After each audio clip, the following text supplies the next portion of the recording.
Voy singlim, qo'llaringizga nima bo'ldi? Tomoq yetmay kuydirib oldim.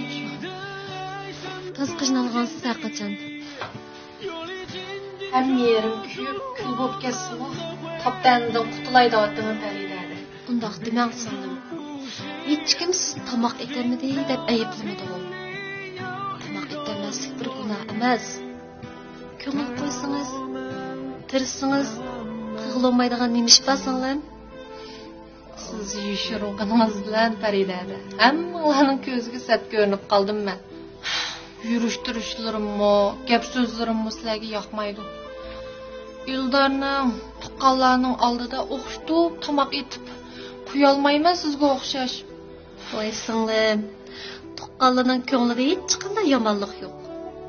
Ularning hammasi Eldar bilan ishqillarning xushal-xuram, baxtlik o'tishini umid qildi. Mening do'stlarimmi uzun o'stirgan tirnoqlarga gul chekib, yurmamda sirtim kirmay.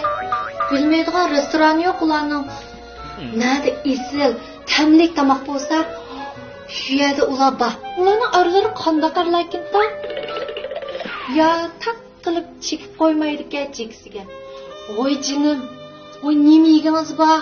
Ko'nglingiz nima tortyapti deb tomoq etaman desiz-ku. Yo'q, qo'lingiz qiyirib ketadi. Oshxona uydan yiroq turing.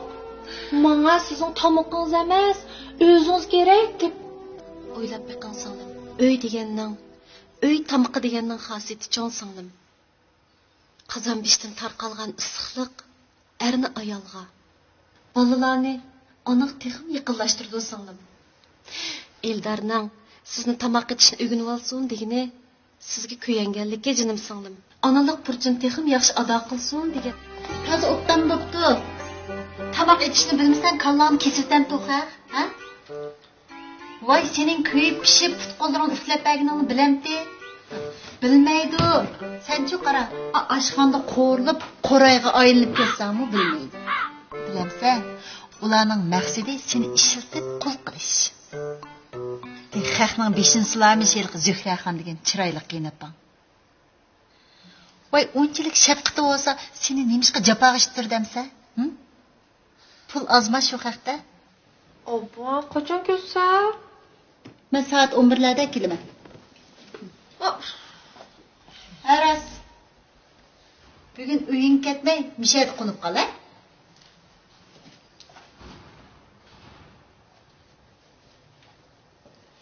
Er kishi degandimmi-chi, ziroqroq tursam, qadring bo'ladi. Uqdingmi?